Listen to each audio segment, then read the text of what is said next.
managing people is kind of the perennial problem. We know that it's plagued humans since before we started throwing up pyramids.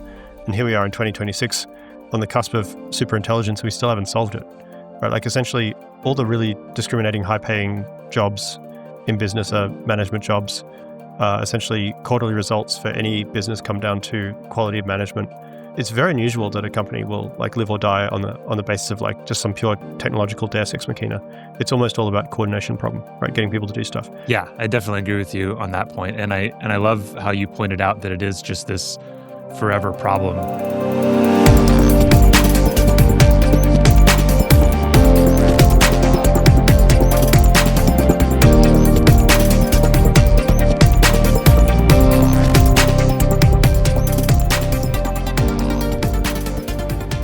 If leading a team is hard, what must it take to lead teams that generate breakthroughs and accomplish things that have never been done before? I honestly spend a lot of time thinking about that question, but luckily for us, I'm not the only time that has spent time thinking about that question. Casey Handmer is the founder of Terraform Industries. He and his team are trying to give the world infinite cheap fuel by turning air and sunlight into natural gas and other essential products. His background includes working at JPL and getting his PhD at Caltech. We actually had another member of his team on the show back on episode 166 with Lucy Nurden. So if you like this discussion, definitely go check out that episode as well. As Casey points out, his team is hiring. So if you want to help solve the world's energy crisis and help the environment at the same time, absolutely visit their website. This discussion today is amazing because Casey isn't just a student of science and engineering. He is a student of history as well. In his effort to build a successful company, he spends a lot of time looking at the major industrial projects of the past, work like the Manhattan Project or the Hoover Dam, and tries to find writings by the actual leaders of those teams to get firsthand accounts of how great things are made and accomplished. This discussion goes in a lot of directions, but the theme is really all about what commonly takes teams off track. What do leaders need to do to make sure everyone is going in the right direction? And how do you create a culture where people have permission to ask hard questions or say the hard truth? Before we get into the discussion, I do need to remind you that if this is your first time listening to the show, welcome. Make sure you subscribe so you never miss a future episode. And if you are already subscribed, then I would humbly ask that you reach out to at least one other person. That, after all, is how we grow. I can't tell you how much it means to me. So with that, let's get into the discussion with Casey Handmer. I'd really love to start with understanding your first experiences with people leadership. Was Terraform your first experience actually leading people, or did you do that at JPL or Hyperloop or anywhere else beforehand? Yeah, Terraform is the first time I've had the opportunity to lead people and also pay them.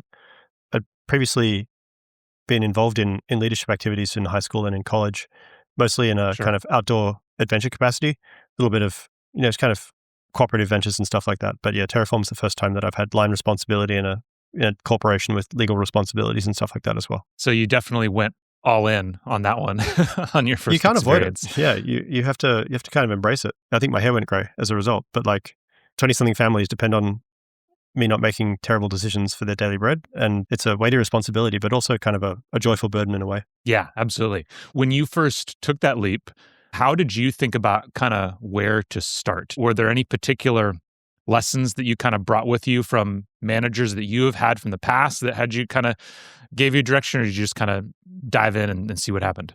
Yeah, I think maybe 5 years ago, I had the benefit of having some great mentors and great managers and a few maybe not so great examples to index on as well. I think that having sat on this side of the table for a while, I realized that it's pretty easy to judge and actually much harder to execute.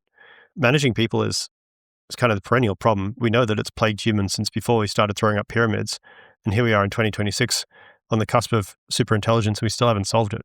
Right? Like essentially all the really discriminating high-paying jobs in business are management jobs. Essentially quarterly results for any business come down to quality of management. It's very unusual that a company will like live or die on the basis of like just some pure technological deus ex machina. It's almost all about coordination problem, right? Getting people to do stuff. So that much I was aware of. Read quite a lot of books on it, obviously. Some great podcasts out there as well. I think, David Senra and Ty Morse has done a bunch of work on this sort of stuff as well. Just trying to get my head around it, just trying to understand like how the hell is this done? Quite a lot of military stuff as well. I'm currently reading the Washington biography, the recent one. Just kind of fascinating stuff. One of the things that became quite obvious to me well before I started Terraform was that obviously different management styles work for different people. And I think everyone who does it kind of has to find their own way. Yeah, I definitely agree with you on that point. And I love how you pointed out that it is just this forever problem. I remember specifically sitting down when I was at SpaceX with the head of HR, and it was just after they had landed the first Falcon 9 rocket, and kind of talking through exactly what you just said about, it took 15 odd years and however many billions of dollars and however many man hours to solve this problem of landing a building on a barge in the middle of the ocean. But how much time and energy and money had been spent trying to solve the problem of getting people to work together effectively. It's just this continuous problem that's always evolving and changing. And I think it is exactly because of what you said about how it's a little bit different for every person. Every situation is a little bit different. Every person is a little bit different. And so you really do have to come at it from your own angle. Yeah, it's always at the frontier. And I think the Falcon 9 landing is a good example, right? There's actually a relatively large set and a growing set of problems that can be addressed by either individuals or small teams. But kind of by definition, the ones that are really difficult, that are unsolved, that have never been solved, may never be solved. And I'm thinking here, think of the sort of work that the Social Security Administration deals with on a daily basis, for example, right? Just, Yeah. I don't know, 100 million recipients and 500 million edge cases kind of thing, right? Just really nasty, horrible problems. By definition, that's going to be a coordination problem because it's not a sector of the economy that's going to attract the 0.00001 percentile talent. So you have to be able to make it work with a very, very large team of relatively undifferentiated, or I don't want to come across as negative about this, but just regular people, right?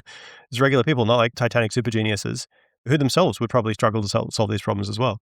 And it's just always kind of good to remember to be kind of humble in the face of this kind of bizarre contradiction of human existence, which is that we're kind of spat out on the surface of this planet by a unthinking natural process and left to make sense of our predicament for ourselves. Yeah. Yeah. And I always love thinking about, the book Sapiens and his premise in that book that the differentiator between humans and everybody else, why did humans beat out Neanderthals? And it's because of our ability to coordinate. Our superpower is our ability to believe in these common myths and come together to solve these big problems. But just like with anything else, your superpower is your weakness. It's the hardest thing as well. Yeah. Well, we don't know that for sure. Fair. Yeah. One of the exciting things I think for me is that there's a lot of these long-standing problems in anthropology or linguistics or history or whatever that have been considered unsolvable. We just don't have the knowledge. We never will. It's been lost to solve it. And then some smart aleck comes along and figures out some new statistical DNA analysis technique or whatever. And then you're like, oh, yeah, actually this dramatically constrains the set of possible events that could have occurred. I think the consensus might be that Neanderthals had lower population density on the same land. And so they just kind of got diluted. But all, you and me and all the other Europeans 2 or 3% Neanderthal DNA, but actually probably more 20% by ancestry.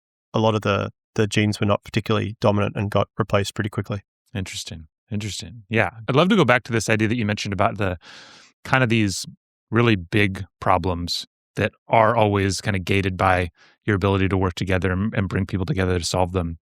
Yeah. Because especially on X, you talk a lot about, I've been getting a lot of really great book recommendations from you recently. I couldn't even believe it when I found out that General Groves wrote, firsthand account of the Manhattan Project, which was absolutely incredible to read. It should be studied in schools. It's absolutely astounding. I've been reading a lot of these books, basically going into the older obscure areas of our literature, trying to find technical first-hand accounts by people who are actually there in the room doing the work. And they're not very well known and they're quite rare, but they're usually very insightful. Whereas Richard Rhodes spent a decade writing The Making of the Atomic Bomb, and he's a very smart guy, and that's a great book, very, very long book. But in terms of having read it, how much of it is actually useful for me in my day-to-day running a technical enterprise? Almost none, right? It's who did what when, but not why or how. And whereas Groves is all about the technical minutiae of this is how I actually did the damn thing. Currently, I'm reading a recently published memoir by Rickover, which I'm hoping will have similar insights. Because there's a great Rickover biography called The Rickover Effect by his 2IC, Theodore Rockwell, which is good, but it's clear that he wasn't inside his head. He was pretty closed off. It wasn't clear how and why he was thinking the ways he did. Yeah. When did you start reading those books and finding those? I'd be interested in like kind of how you discovered that as a good way to get insight. What are some of the insights that if there are any particular insights, and kind of what is the gap between kind of, as you mentioned, those firsthand accounts versus the wider histories that are maybe more well known? Yeah, it's a good question. I think, I've been kind of reading incidentally at various times on all these different subjects, but I kind of went through the Stripe Press catalog at some point, and they had republished Charlie Munger's kind of memoir or series of speeches called Poor Charlie's Almanac, which is also an excellent book. And also they republished Vannevar Bush's Pieces of the Action, which I would give that like a strong B plus in this category. It's certainly a first-hand account, and it's nice and obscure. Like what it's talking about is the projects they weren't necessarily like the most famous projects, and just just like perspective of a grumpy old man dying in the 1970s, good stuff. So that they were pretty good. And at that point, I kind of finally realized, oh, there's a massive difference between the first-hand accounts and memoirs of the actual people involved. And then I went to GPT or something, like GPT-3, like one of the early AIs, and Yeah. basically began querying as to like which of these people have published first-hand accounts of their various things. Or I read through some popular histories and then went through the source material at the back of the book and was like, oh, that's interesting. So like Freedom's Forge is a very approachable, I think a really good popular history book on the history of mass production in World War II in the United States. And it covers three major characters, one of whom is Henry Kaiser, who was the founder of Kaiser Permanente Healthcare, amongst like more than 100 other businesses. It's crazy. Yeah. And I was like, oh, Kaiser's an interesting fella. Okay, let's Google.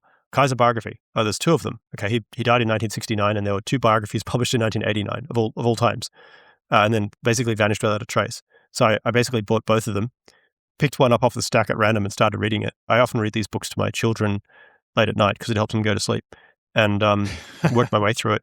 And yeah, I mean, it was like a lot of who did what when, and not very much how and why. And unfortunately, I haven't yet found very much from Kaiser in his own words about why he was doing stuff.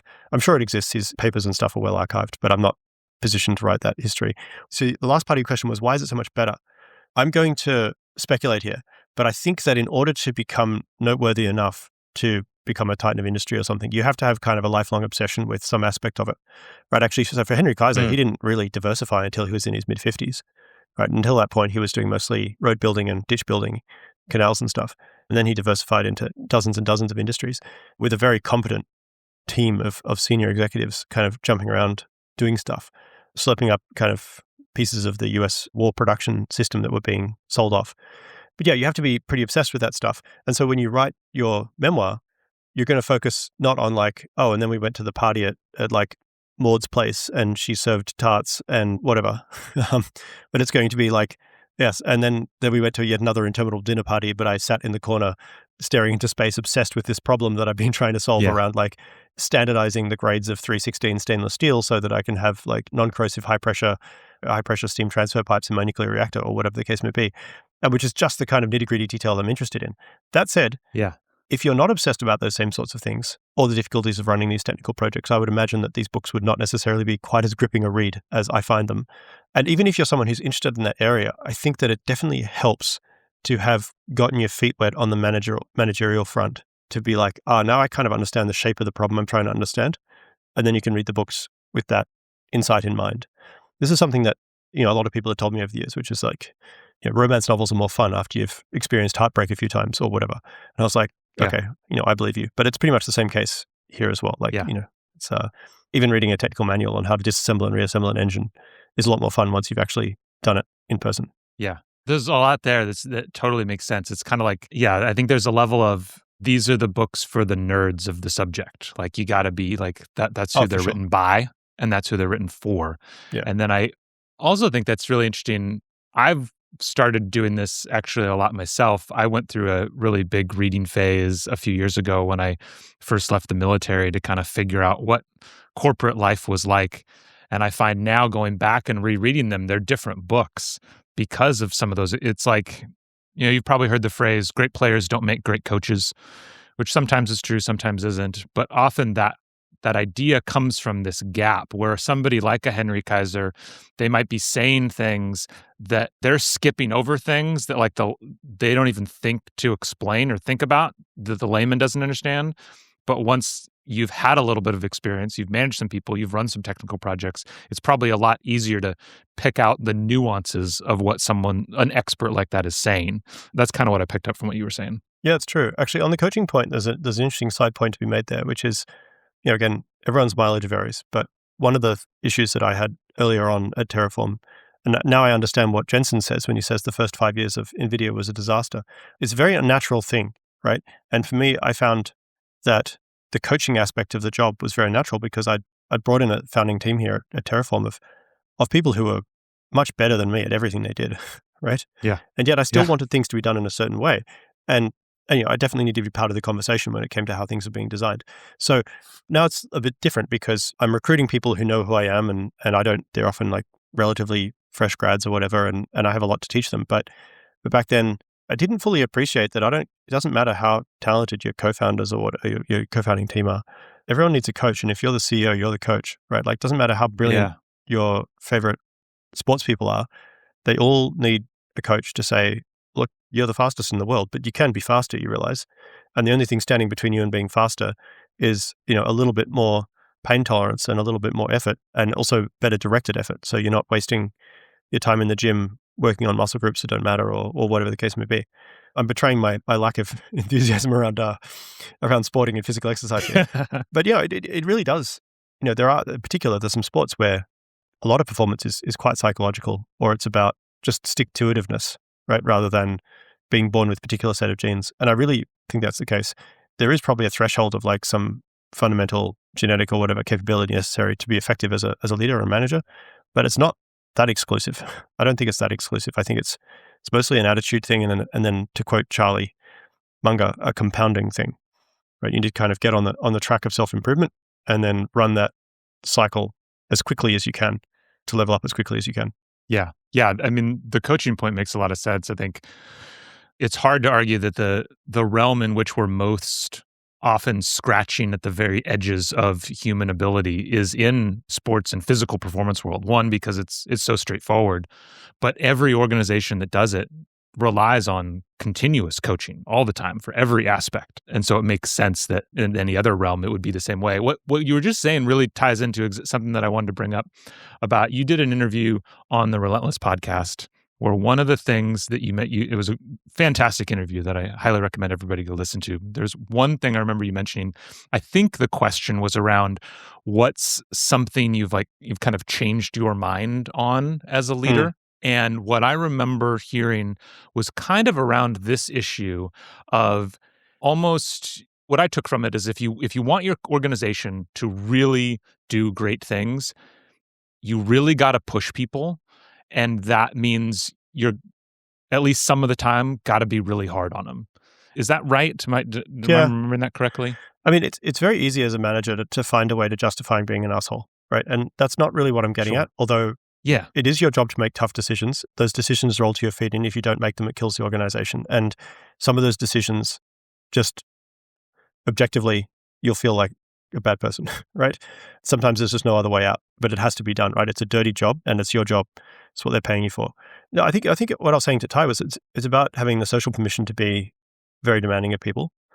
And I actually think that the number one thing that I warn people about when I promote them into positions of leadership here is I say, the hardest part of this job is that being liked is optional, but succeeding is mandatory. And it's not just from my selfish perspective that I don't want my company to fail. It's also from the perspective of the people who are working there. And the cases of people at Terraform who are no longer at Terraform that I regret the most are the ones where the only reason that we didn't address a performance issue in time was that we didn't want to make them sad about the fact that they weren't performing right.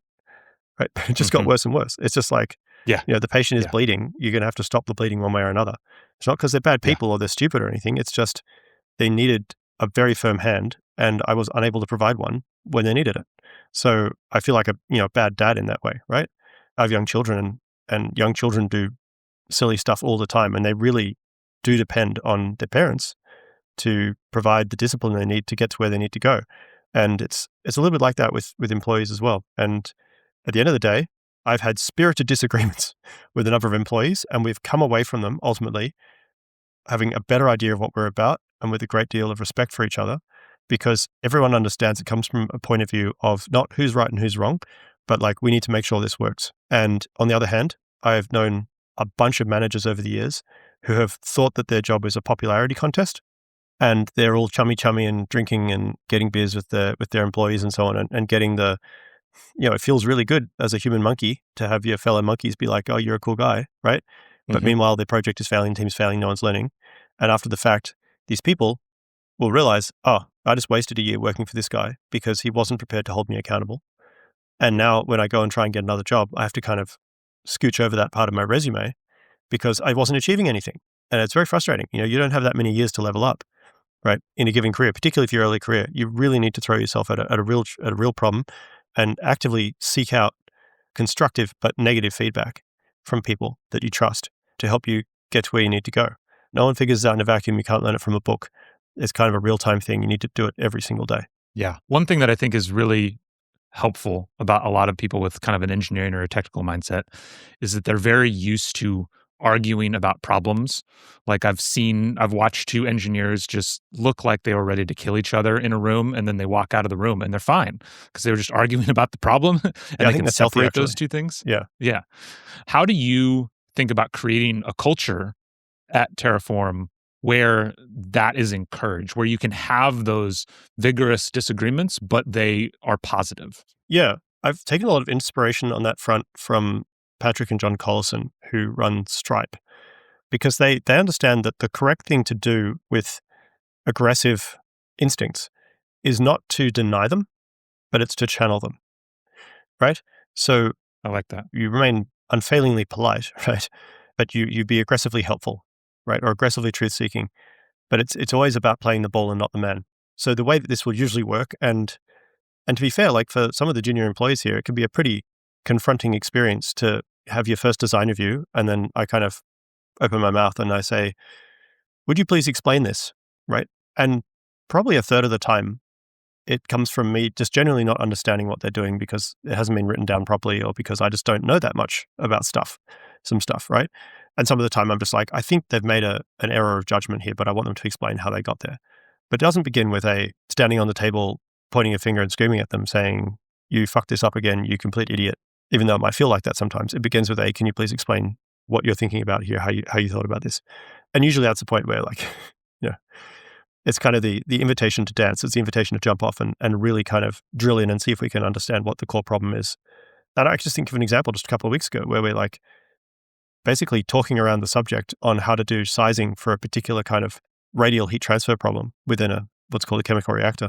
And at some point I said, what's the total delta T we're talking here? Like this reaction is a lot slower than our other reference reaction. Can we just expand these pipes to the maximum size allowable under law? And they're like, I don't know about that. And I said, well, let's double check. And it turns out that with a fairly trivial design change in another part of the system, we can delete an entire subsystem, right? So you could literally spend 6 months drilling in, redesigning the hell out of this entire subsystem just to improve its performance by 10%. Or you say, well, why are we actually doing that, right? And then just delete it all. And you never spend another minute on it. Look around you, right? The world is full of failing projects and failing products that have obviously never asked this question. Why do you think that is? It's something that I've always been intrigued by about, when we think about today, that all the phrase of the year is, or decade is first principles thinking. Why are asking those questions, those basic questions of what are we doing here? What if we did it differently? Do we even need A lot this? of people talk about first principles, but almost no one knows how to do it. Exactly. And actually, just recently, I've instituted a policy whereby every week at our stand-up, someone on the team gets to give a 10-minute whiteboard presentation on a first principles analysis of something related to their design work. And in 10 minutes, you don't have enough time to really go into depth, but you do have enough time to draw a couple of diagrams, draw some arrows on the diagrams and say, this is the core problem here, right? Yeah. And that's the key piece of it, really. Now, why is it like this? You said you served in the military. I'm sorry, I don't, which branch and capacity? I was a pilot in the Air Force. Oh, cool. So how many military men are dead throughout history because their leaders and their generals and so on were unwilling to face a perhaps potentially socially unsavory fact? Quite a few. Probably hundreds of millions, a shitload, right?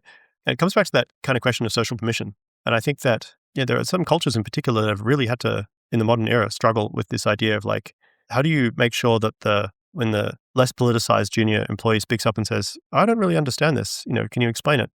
that they don't just get trampled under the boss says it's fine. But essentially any country that has gotten serious about a space program has had to tackle this issue, because the passing grade for launching is 100%.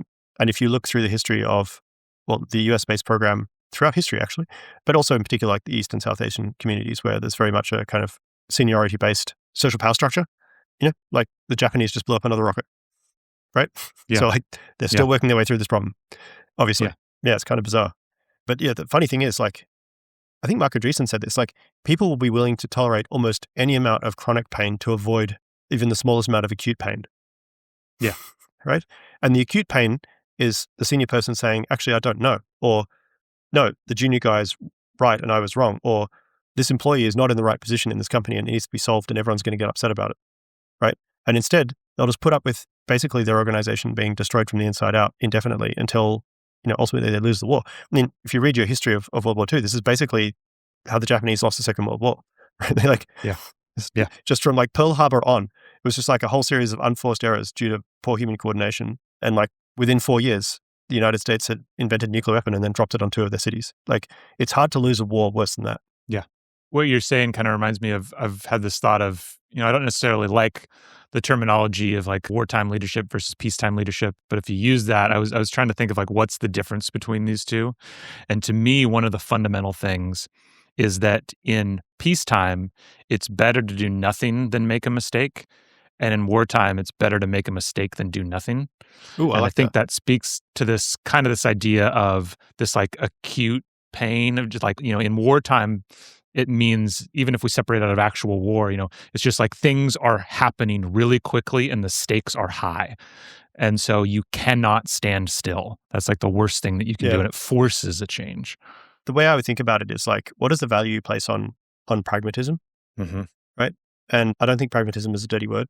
And actually, like, I wrote a blog post about this last year in response to kind of my despair that the overall strength of the American political system is currently being weakened by weakness on the progressive side. I actually am reading this Washington biography right now, but like something that the Americans got right is this idea that no, you need a plaza where all the different ideas can come together and fight it out in a intellectual way, and that America does really well when the best ideas from the progressives mix with the best ideas from the conservatives and the best ideas from libertarians and whoever else is around, and they all kind of get together and you end up with like the best of everything, right? But right now, the best ideas of the progressives are probably not that good, and they're pretty discredited at a national scale from having lost election after election and California's various woes. And if there's a one-word prescription to solve this problem, it's like pragmatism, right? Like, and I feel like Newsom understands this, but you need to kind of privilege pragmatism over ideological purity if you actually want to deliver results for the people you're governing. And that's true whether it's a family or running a business or something. But like at the end of the day, if your business is spending more money than it's making, it's not going to be around for very long. Yeah. Well, one final question I want to ask you that kind of goes back to how we started of, looking at the industrialists of the past is one of the things that I've heard you mention before, in regards to Elon biographies, and kind of you've almost despaired about the lack of interest in what's the outlier, like what's causing this outlier. How is it that somebody like Elon is able to push so many companies so much farther than kind of all the other contemporaries? From your perspective, do you have an answer to that? What do you think is causing these companies to be an outlier? Well, I've speculated a bit. I think it's pretty clear that no matter how brilliant Elon is, he wasn't able to do this overnight, right? Yes. So it's definitely something that requires compounding over a long period of time. And then it's definitely something that is occurring on more than one axis. So if you look at companies which are built around like exceptional execution on one particular thing, then they tend to be quite spiky in terms of their attributes and maybe not as stable.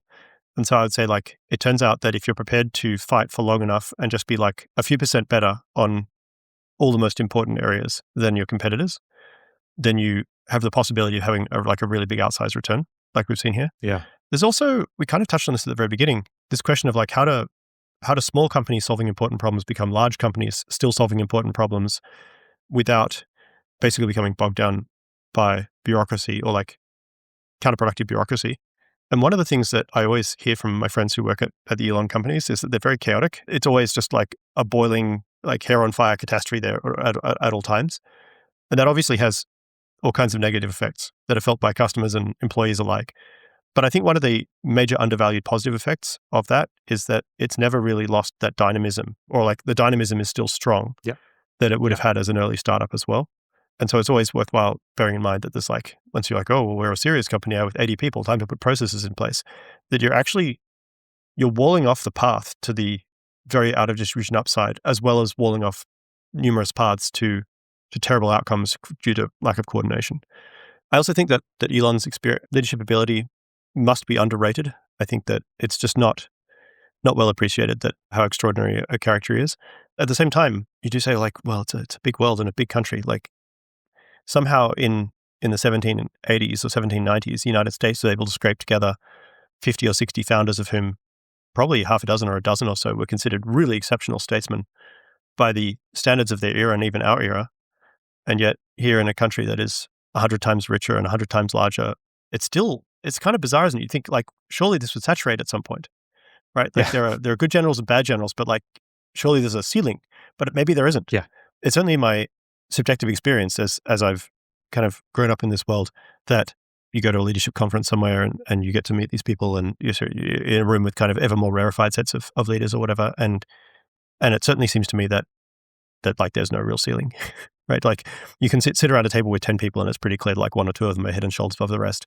And then you go to their table where it's all people at that quality and there's still It one or just two are keeps head and going, shoulders yeah. above the rest. It keeps on going. Yeah. Yeah. Actually, that would probably be the case in military as well. Like I think we look up to Napoleon and Julius Caesar and a handful of others as being like many standard deviations beyond what you should expect to be a possible outcome under the laws of physics as we understand it. Yeah, and I think it's really interesting to me.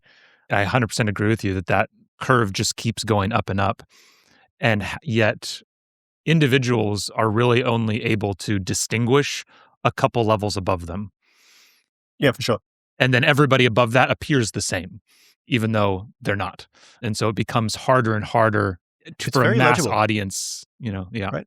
And I think that's why like we have thousands of books on business and organizational management, and none of them are really any good, right? Like Yeah. you can't, whereas like I could give you the name of a physics textbook and you could read it from cover to cover and do the exercises and, like you'd be good enough at physics, basically, to do physics in any organization on earth.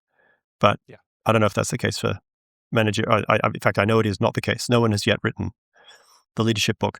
Actually, in the military, how do they train you in the Air Force to think about leadership? Yeah, I mean, we've had, you spend tons of time, because I went to the Air Force Academy as well. And so we spent an outsized amount of time thinking about leadership. We went to multiple leadership schools. And yet when I left the military, I still felt completely unprepared for leading people, which was kind of interesting. Because I think it speaks to your point of context is really, really important. There's a lot of similar trends, but yeah, there's so many differences in, because in the military, one of the things that I always mention to people that is hard to comprehend for people who've never been in the military is that leaders in the military have no ability to control who is on their team. People show up and people leave. And you as the leader have no control over that. And so you have to be 100% dialed into. Yeah, that was something that Rickover got very upset about. In fact, I think he ultimately like slowed down the rate at which his people were rotating. Okay, but who is the most exceptional Air Force leader that you've studied and looked up to? I can definitely tell you the ones that I've looked up to more closely that were just kind of like my individual leaders. My follow-up question is going to be, what was it in their style? Yeah. Their leadership style that really made a difference for you? Because I'm just kind of curious from your perspective.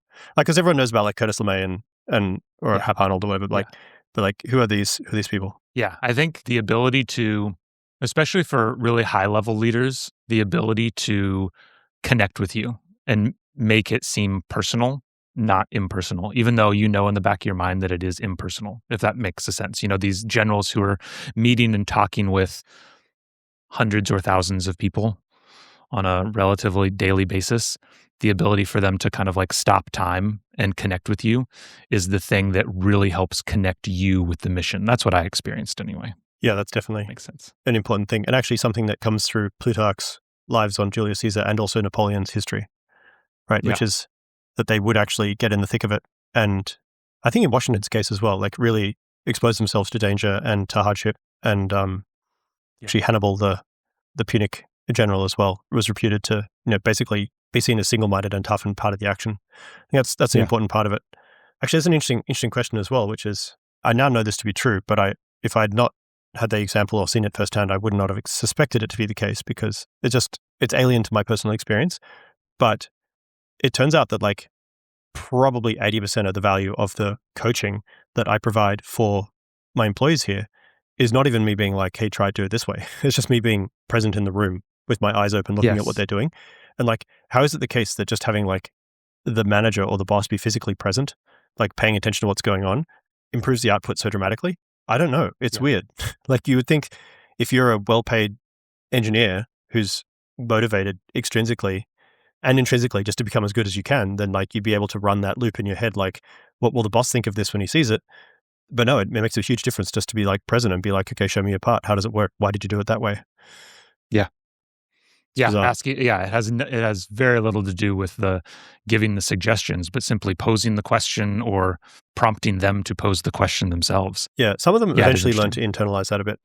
But I think you have to. You have to learn to hold yourself accountable if you want to grow up. Yeah, I mean, and that's, kind of you had mentioned this in the beginning, this idea of the compounding and how you get better is you as the leader trying to push these feedback loops on your organization. But if you want to rise in an organization, probably the best way is to figure out how to push those feedback loops on yourself even faster than the organization. And that's how you would rise through an Yeah, of course. organization. Yeah, Yeah. and I mean, for me personally, one of the most marvelous things of this particular path I'm on is that it has opened the door to me into the world of other aspirational hardware, in particular Yeah. founders.